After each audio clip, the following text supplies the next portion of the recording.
Welcome to the Lady Landlords podcast, where we empower women to gain financial freedom through real estate investing. I'm your host, Becky Nova, founder of Lady Landlords. If you're ready to buy, manage, and grow your real estate investing portfolio, then let's get started.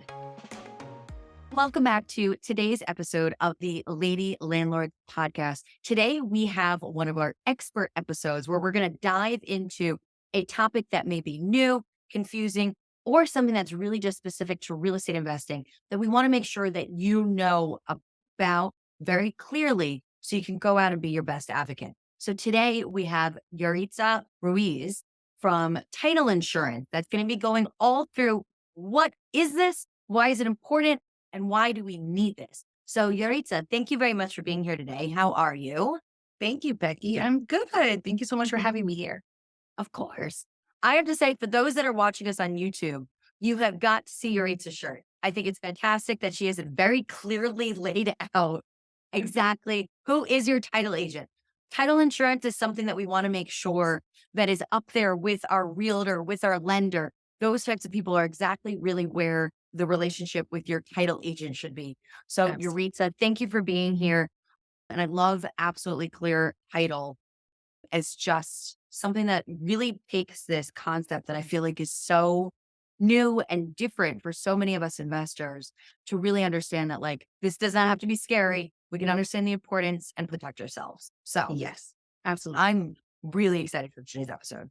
But why don't you just start us off by just sharing a little bit about you, about Yaritza, the woman behind title insurance. Okay, so I am a Bronx born and bred girl, city girl. I have been a transplant to the Hudson Valley now for 8 years. I am a wife of almost 20 years. We will be celebrating in 2 weeks. I'm counting that down. Very excited. I'm a mom of three. My children are spaced out by 7 years, not planned. But yeah, that's what I do on my domestic. That's crazy. 7 years between them. Yeah, not planned, but yeah, I have 23, 16, and 9. Wow. The people, I feel like you hear women that kind of have that debate about like having everybody like really close back to back or then Right. like having them like kind of like spread out. Yep. Do you feel that like the spread out was maybe easier than you think that if you had them back to back or vice versa? I feel like there's pros and cons to both. Right.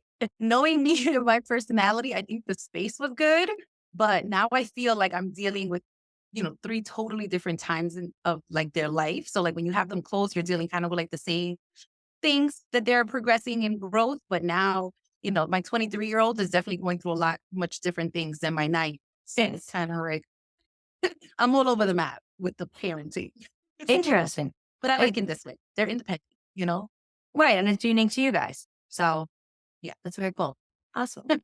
So when we think about like what we're kids and the thing we wanted to be when we grow up, I doubt title insurance agent was on your list of things. What's Right.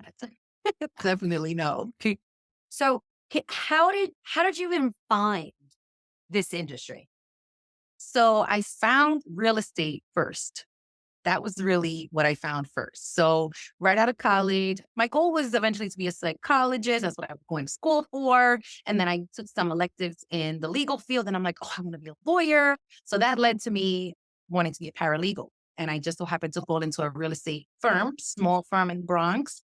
And they taught me everything. And that's really where I started and progressed to learning more about transactional work and banking work because there's two different type of departments in a law firm.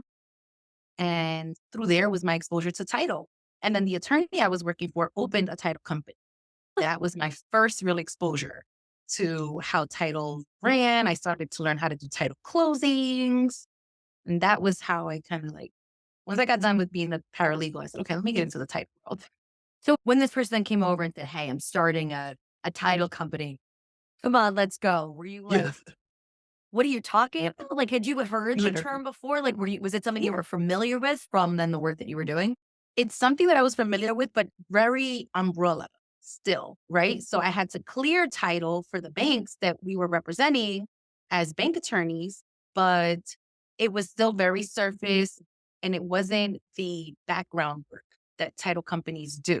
So it was very new. It was a very small firm. I understood his dream for Right. opening the title company, how he was going to be feeding it business, but it was all very new.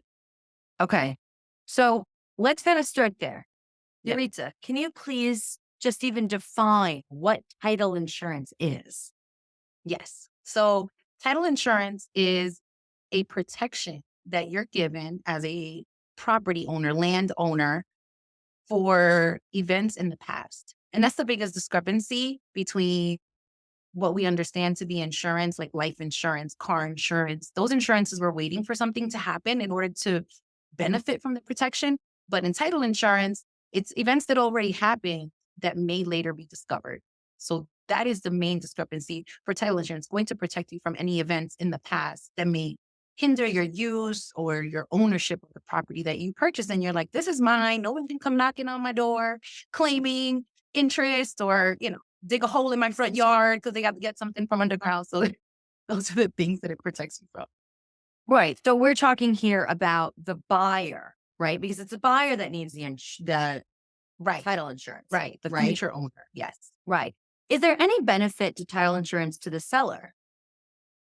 The benefit to the seller typically is just knowing that you're selling your property and it's free and clear. Also, the company is checking your name and everything that you've done throughout your ownership as well. So the benefit usually is them knowing that there wasn't a false claim or that a mortgage that they may have paid off actually was properly released from the records of the county to show that they don't have the debt anymore. So there are some great benefits to them too, because they know like, hey, I sold my property. No one can come back to me and tell me I did something wrong. Right. But it's usually when you go through the closing transaction, it's really the buyer that's the one that wants that title insurance. Yeah, correct. So the buyer benefits, but the seller has to do all the things to clear it. And that's what I see. Like usually that seller has the most work, even though they kind of like stand off. I don't pay for the service, but right. It is interesting too that it's the buyer that's paid for the service. That's the one that clearly wants like this insurance, this policy, but it's the seller that ends up really doing like all the work to kind of put this together. exactly. Especially in New York, kind of state specific sometimes. So, Correct. I'll ask that first, and then I loop for an interesting story on this that I would love to kind of know your opinion on too. But that was going to then be my next question. Does every state require title insurance? I believe the answer is yes to some capacity, at least a search, if nothing else. It may be what's called an attorney search. So it may just be the opinion of an attorney that they see the searches and see, hey, is this okay to be sold free and clear of any judgments or liens? But for the most part, it's not required, actually. Right. And I think that's crazy. With Lady Landlords, we have women across the entire US and in some other countries. And it's very interesting that literally people can be buying properties without being required to make sure that they are actually buying from the person that owns the property. Oh, I know. Yay, fraud. Right. So when we're talking about complicated topics, we're like put completely title insurance in that category. And I always like to kind of give an experience kind of like the right, like example of how that really falls into place. Yeah. And my favorite experience with title insurance, and this might actually be a two-part story here today, but my favorite story with title insurance was when my parents were selling their home. It was originally my great-grandparents, when they'd moved to the States, that was their home that they had built here. And then when they passed away, they left it to their kids. Very typical, as you did. Mhm. So it was my grandmother and her 4 other siblings. Oh, Now they had passed, property went to my father and my mom. So it became, but some of the other of my grandmother's siblings were actually still alive. So when it got passed at the closing and going through title, because I was helping my parents with that transaction, we had to make sure to go through that nobody else, that none of my grandmother's siblings can actually say that they had any claim to that property. We need to be able to show that line as the sellers of, yes, the great grandparents died, but then they went not to all the kids. It did originally, but my grandmother paid them off. So we had to to keep the house. So we had to make it very clear that now not one of my grandmother's siblings that now had a kid could then come back and say, hey, Yes, actually, exactly. my father had, 1/5 percentage of ownership. Yep. So now that I want that, right? So That's exactly what it's all about. right. My Right. favorite part was when we were kind of going through that example, I went and helped my parents with like their closing. It was during 2020 with COVID. So I was like really their designee for that. And I remember the title company wanted to just go back through one more time. Hey, let me make sure I get like the family lineage like correct. Okay, this person, this person. And then they said, the question to me was, well, where did your grandmother die? And I started laughing. And everybody in the title company is like, what, that's such a weird like reaction. I know, and he's gonna laugh at this when he hears it, but I know that if my father was there, he would have been like, oh, in the purple bedroom. When really like the answer was like New York State, and I was like, thank God I am the one at this closing because this poor buyer and the wife and the daughter would have been like totally freaked out, like knowing like, kind of like knowing like that situation. But it just goes back to kind of showing like what that, like how important it really is Yes. to show where that ownership was and who might come back and then say, hey, actually, I have a claim. Part of that, the money's from the property or part of the property itself was actually Yes. mine. Yes. That's one of the huge protection and the ongoing litigations that happen in title insurance. We don't hear much about it because it's not as prevalent as like a car accident, right? But it does happen. I have someone who their mother was and still had a 1% interest in a house that belonged so much like your story. It was her grandparents, the parents, trickled down. And when the subsequent buyer went to buy and they looked really deep into the transaction, it was into the records, it was like, hey, this person still owes 1%. You had to go through finding them. Yeah, it's crazy. So, but that's what makes it fun, right? It's usually, unfortunately, it usually is a bag of like deceased people. And then we have to go through this whole operation of law. So you said another term in there a couple minutes ago that I wanted to kind of go through. You said you needed to clear title, right? And anybody that's ever bought a house, that phrase is thrown around the entire time, right? Oh, we need to make sure, we got to clear title. We got to clear title. Yep. What exactly does that mean? When I hear somebody saying clear title, Yep. what does that entail? So I think of three main points when I think of clearing title. The first one is that I'm confirming and we're verifying that the person that you're purchasing from actually had every legal right to sell it to you for the same reasons that you just said, right? Did we verify that everyone who's ever owned it, that their heirs, everyone that was cleared and this person actually had the legal right? And we're reducing the risk of someone coming forward to claim that they have ownership, right? That's one. Two is mortgages, huge, right? I have a lot of files actually right now where we have people saying, I never took out a second mortgage or I paid that off 15 years ago. If it's still of record, we have to clear it and make sure that that person or that there had never been any, subsequent claims to that mortgage. Like maybe the person thought they paid it, but they didn't get the payment or whatever the situation may be. I've heard it all in my years. And then the last one is name runs, which we call searches on the person's name, right? So common names, we have to go a step further, check socials, check last known addresses. And that way there cannot be any claims going forward from, let's say, a credit card company or things like that. right? So, because we need to make sure that that title is clear before that closing happens, right? That's one of like the most important kind of like steps to really get you to the closing Yes. table. In your experience, what percentage of title reports have issues that break deals? Would you say it'd be like 1%, like a tiny, like happens rarely? Or would you be like most of them, 75% plus? That Just in what totally you've breaks the done. deal. Yeah, that's just what you've worked with in your experience here. I won't make you speak for the industry. Right.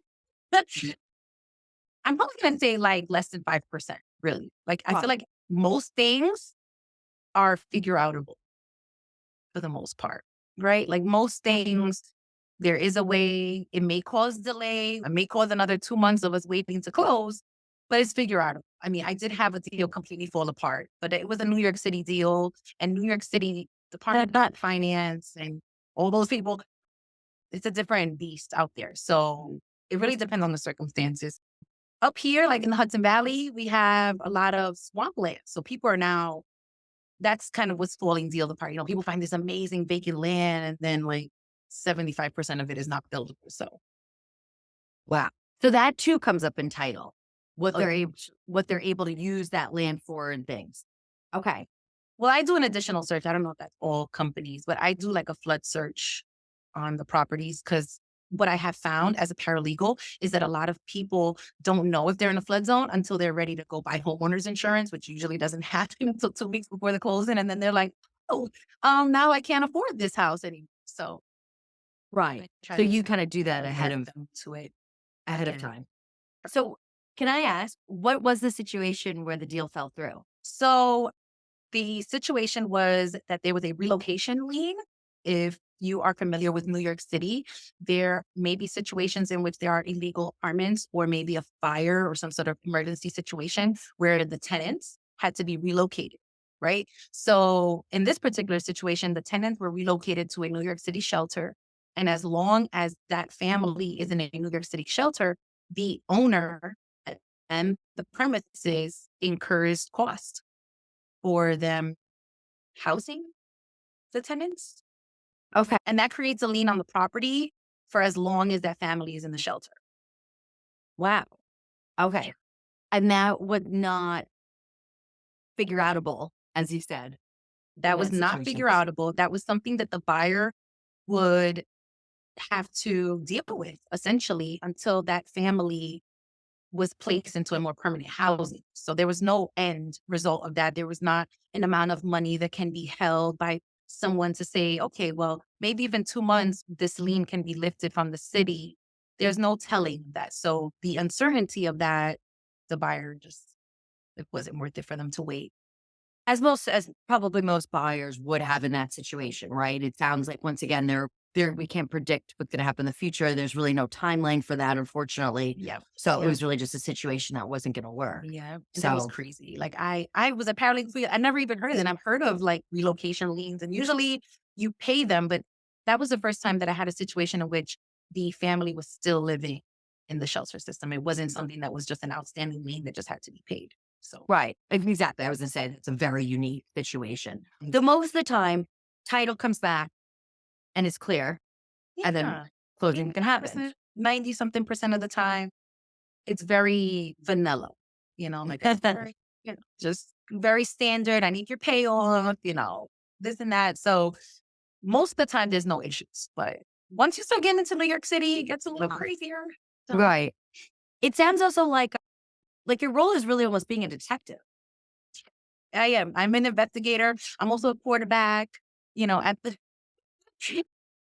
and I'm like the liaison too, like I like to kind of just like be the person of like, hey, what's going on and connect people and make sure that we're all on the same page. But definitely an investigator and a scrutinizer. Right. About because I was gonna say that's clearly gonna be why I feel like sometimes title could just take like so long to get done. What is the average amount of time you would say that it takes to get through a title report? So there's a two-step process in the back office, right? So we get the raw materials and then we compile a report that then gets sent out to all the parties for review. So I would say from the order to the report, you're looking at about a 1 to 2 week turnaround time, depending on the location of the property and the depth of search. Because sometimes we have to go back, to the development and then there's like 10, 15 deed transfers and we have to scrutinize all of that. So Do you 2 weeks go is a good turnaround time. do you go just through the person that's actually selling, or do you go completely back through like the entire history of the property?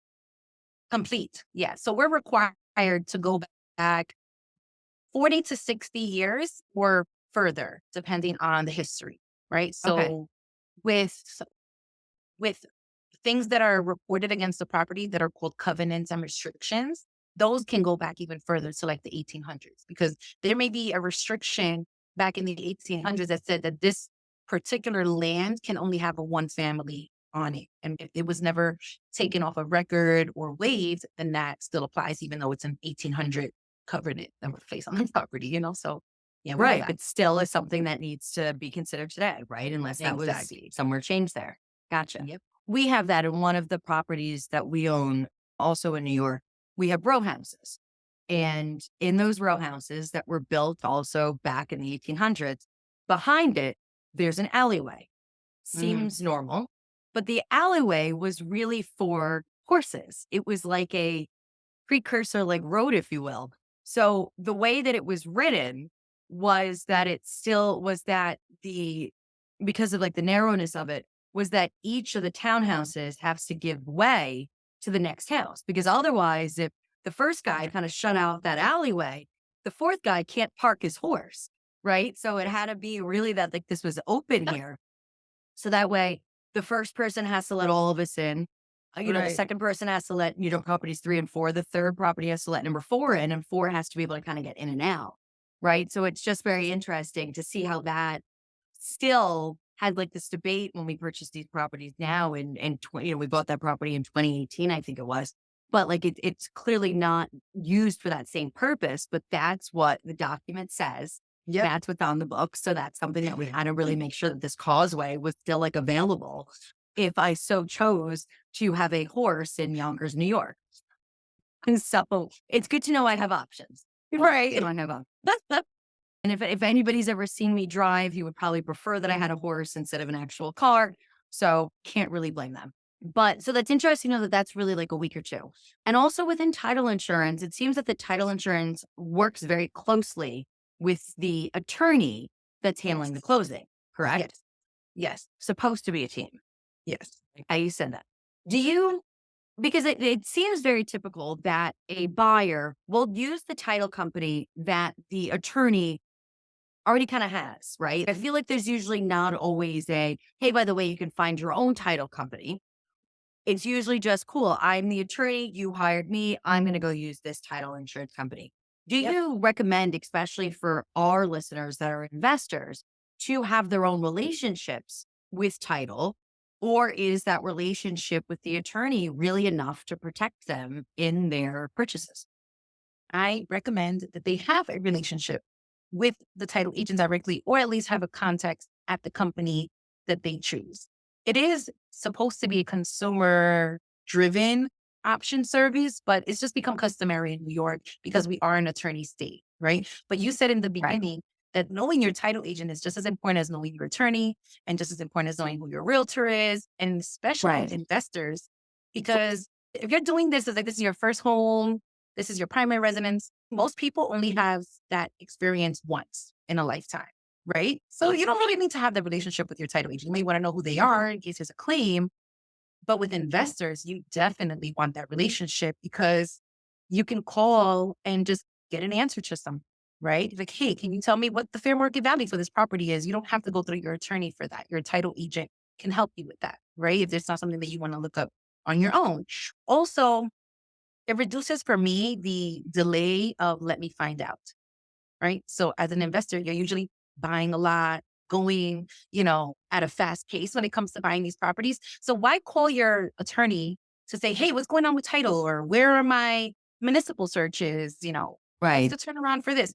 If you can call the company directly and get an answer, I feel that just kind of saves time and will save you aggravation of time waiting. Do you feel that by having that investor kind of call you directly is kind of like bypassing that attorney? Or do you feel like, hey, that's really important for you to know where you stand within your own title search? So one of two things. If your attorney is simply explaining title to you just by using that term, like, hey, we ordered title, we received title, title's clear, and they're not giving you more than that, and you need to talk to your title agent, right? I don't want to take away from the attorneys that are actually out here taking the time to explain what came up in those results.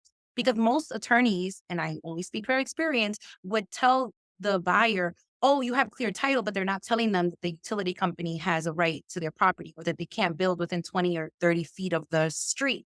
So these are things that you should know as the property owner, right? So if they're not having that explained, then no. Do I think that they're bypassing the attorney? No, I think, and what I recommend to my investor clients is, if you would like to use this particular title company, get everyone on an email, have lunch together, whatever, get everyone on the same page, so that, like, you're my attorney, you're my title, you're my this, and everyone knows their roles, so that the communication increases, and it should be smoother that way. Right. And that's something that I've actually really enjoyed. Like, I actually find like being able to kind of read through my title report, something that is very informative, something that just gives me a lot. I mean, sometimes it kind of falls in that category of like a lot of useless information that I don't necessarily need to know. But I feel like it really shows me like a history of that property and gives me great information about the investment that I am making for Absolutely. tens, hundreds of thousands of dollars here, right? So Exactly. I find it very important for us to kind of have that role. And I think it's been really nice to have a title person that we can also call, because what I see some other investors do, they'll pick a broker, right? Hey, this is my realtor. This is the person I'm going to work with. Then the realtor says, well, great. This is then the lender we're going to use. Okay, cool. I guess I'll use that lender. Okay, great. Well, this is the attorney we're going to use. Okay, well, I guess I'll use that attorney. Cool. This is then the title that we're going to use. And then every time the investor, we tend to go along with those things. But if we're not deciding ourselves, or at least having that conversation and make sure that's the right for us, we get in a situation of, well, where is it that, like, I feel like each degree of separation sometimes is not doing as well as the first person. We qualified, Right. we had conversations about realtor, we knew that they were a great fit. But by the time we get to the, the sixth person that's been recommended, well, when we didn't recommend the people in the middle of the chain, Yeah. every link tends to get a little bit weaker here. And Exactly. I'll be the first to admit here, I actually did that on my very first deal. On my very first deal, I trusted the attorney that I had, who was also then a family friend of a friend kind of thing, which also was my first thing I would not recommend. But we have other episodes about picking your realtor on the Lady Landlords Right. podcast. So go listen over there. But I then let the attorney that I went with choose the title company. Thought that made sense. I did not understand what title was at that point in time. It seemed just kind of customary to let the attorney go with it. And that ended up turning into a huge disaster. When we got to the closing table, they're passing around, and if you've ever been to a closing table, there's hundreds of pieces of paper being signed, or, write your signature there. Your hand is cramped by the end of it. And I'm looking at these papers. I'm one of those people that read things before I sign them. And I noticed that the amount of money on my mortgage was different than literally what we had talked about every single day. I'm talking like a couple $100. And I'm like, that's a huge difference. What is going on? Yeah. Nobody could explain it to me. Nobody could explain it to me.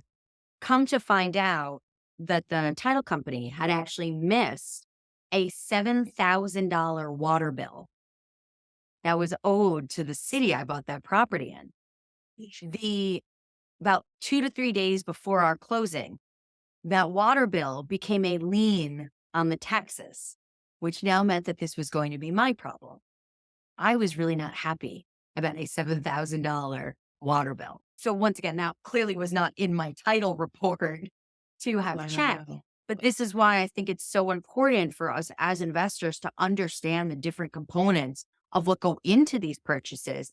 Because if you do not think now that I check before every single closing to make sure that water for the city or the town or municipality has been paid up, Right. you know, Now you have and the PTSD. Now you're right, because the chances of something like that happening like a second time, but that was something that was very difficult to then have to go back to that title company.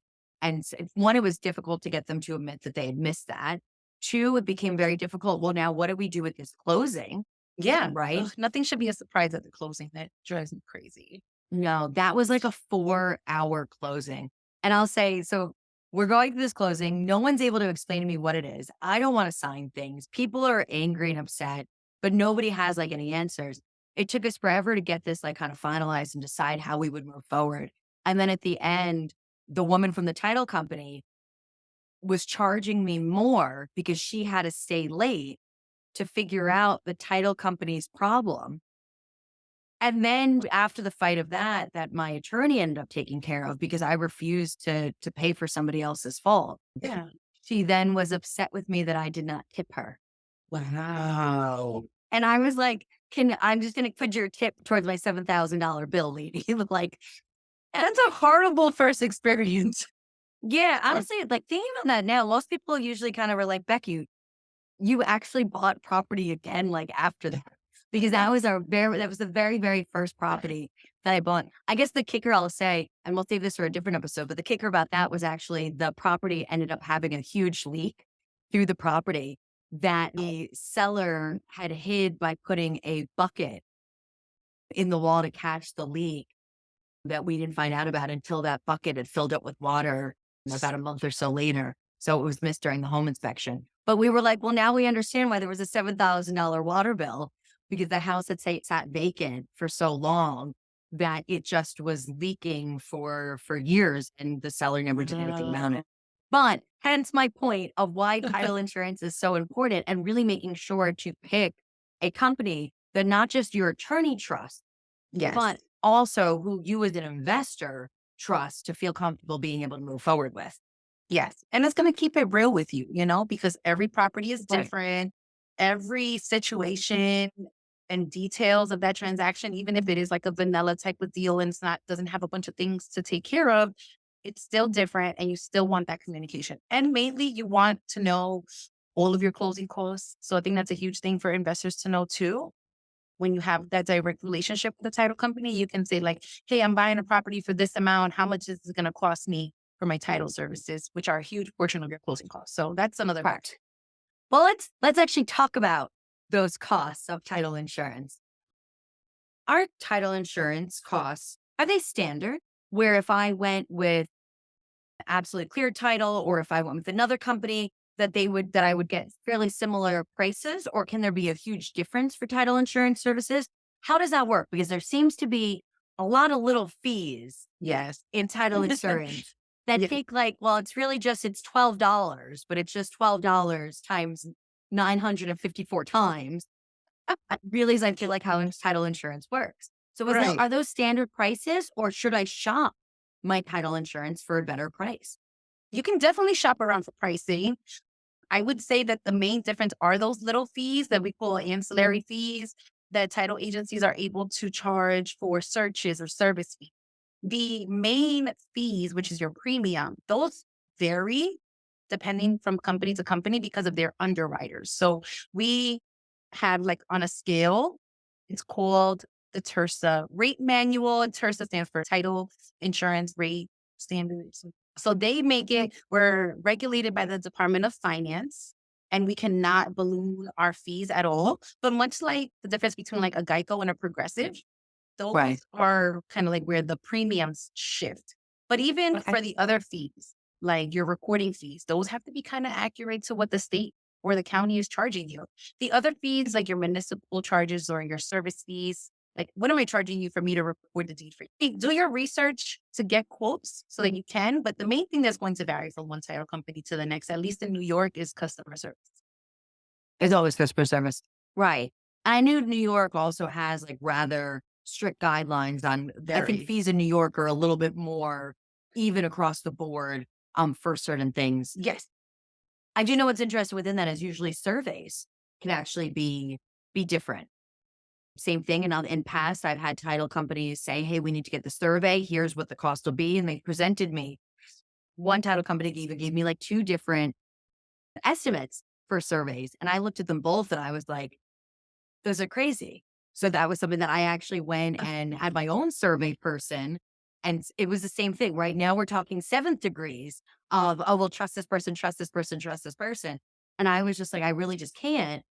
This was way too many degrees for me. So I actually went and then had to say, hey, listen, this is the survey company that we're going to use at this cost. Well, I love to have survey contacts. So if you have some, please share them. I love to spread that love, because it's a third-party service that we provide as title companies. We're not making any money from it. Correct. So I feel like that title company that gave me those estimates, I feel like they might have been making something off of it just based on how the prices were. But that's illegal. Correct. Hence why also we're not using them any further.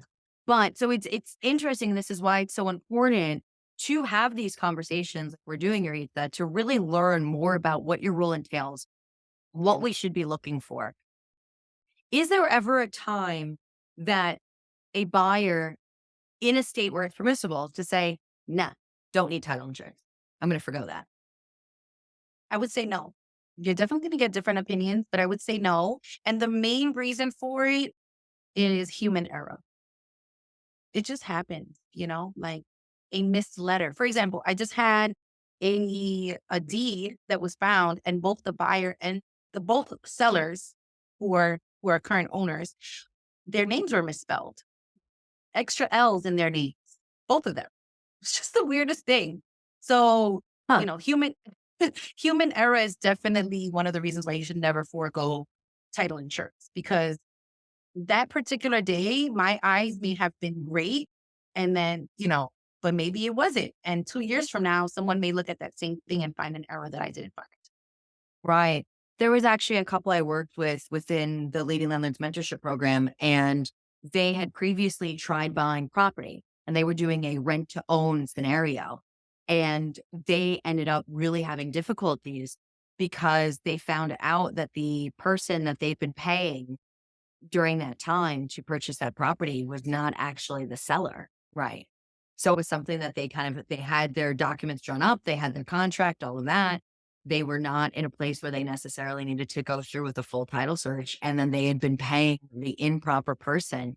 So not only did they lose thousands of dollars paying the wrong person, a dip person that just really was scamming them. But it turned out that this was not the only person this person had done this with, that Yeah. they legit were a scammer. But the people that were then living in the rent to own that thought that they were buying their first rental property For here, people. they ended up getting evicted from the place that they had paid for thousands of dollars By for the actual years owner. by the actual owner. And they were not in a, because they were trying to get their money back from the scammer, but couldn't. But then they weren't in a position where then they could pay, that they were able then to pay their back rent. So they ended up getting evicted in addition to losing tens of Oh, thousands of dollars. And it was because they decided not to go with the title insurance. it's so worth it. That's such invaluable information that you just shared, because it's so worth it. Yeah, at the moment you may think like, oh no, I don't really need it. It's a couple $100 I can save, but Right. really the peace of mind that you get from it is so worth it. Cause that's a crazy story. That's Right. crazy.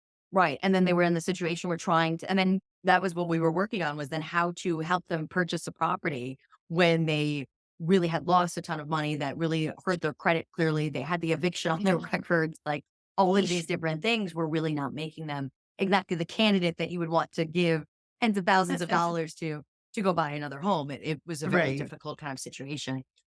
Wow. What can what can we do as investors when Mhm. working with title insurance? What can we do to make your life easier? Communicate.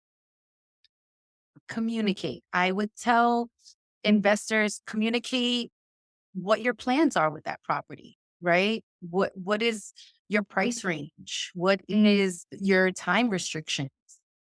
Explain all of that so that there are no blurred lines as to what the expectation is, right? So I've had investors say, I'm going to buy this property. I've never even looked at this property. I'm going to build this and I'm going to build that. And it's like, wait a minute, like this is not zoned for that. So why don't we communicate what your plans are first before we start like making offers and potentially losing down payments? So communication is definitely huge. And the emphasis on teamwork, especially in New York. Like you said, there's so many people involved. There's so many hands in the pot. If we promote teamwork, then we'll reduce miscommunication and delays. I love what you said there too, that it's not just like, cool, have the accepted offer in contract. Now, now talk to title, right? I really like what you said there, that like about relationship, which is exactly what real estate investing is. It's a relationship business. We hear this all the time, is to then be able to tell you like what I'm working on, what I'm looking for. So that way we can have those conversations. And I think that's a big piece that people miss here. And I'm so glad that you said that, to really make sure that we're talking about what we're looking for, what we're looking to accomplish with this purchase. So Right. that way we kind of have that checks and balances side to say, hey, actually, I know you want to make an offer on this land, but we shouldn't even go that route. We should really be starting the conversations there rather than, no, already put the down payment, already in contract, already Right. legally bound. And then to find out, once again, 6 degrees separation later, hey, actually, the project and the exit strategy I had isn't even viable. Exactly. Huge. Right. That's huge. All right. And to tell us, names. Who's buying the property? Is it you? Is it your LLC? Is it another LLC that you're just forming? Like all of that is huge, you know? Right. So really set up those times to be able to communicate, have those expectations set, understand who's doing what and what those things would look like. And honestly, I think that's great advice for anything in life. We're not even going to say in real estate, but really anything in life, I feel like is just going to be really impactful. So Exactly. got it. All right. Well, Yaritza, thank you very much for walking us through this very complicated topic of title insurance. So thank you very much for being here. I appreciate your time. We all do. Thank you. Appreciate it. Of course. For all our listeners out there, please do make sure to hit that subscribe button, leave a review so you do not miss upcoming episodes of the Lady Landlords podcast. We release new episodes every single Tuesday. So I expect to see you back next week for another expert story. Thank you for listening to the Lady Landlords podcast. If you're feeling stuck in your real estate investing journey, visit lady-landlord.com to book a 15-minute orientation call with me and see if you're ready to join our mentorship program. Or you can subscribe to our newsletter and join our Facebook group for exclusive real estate investing tips and offers. Invest with confidence. Become a Lady Landlord today.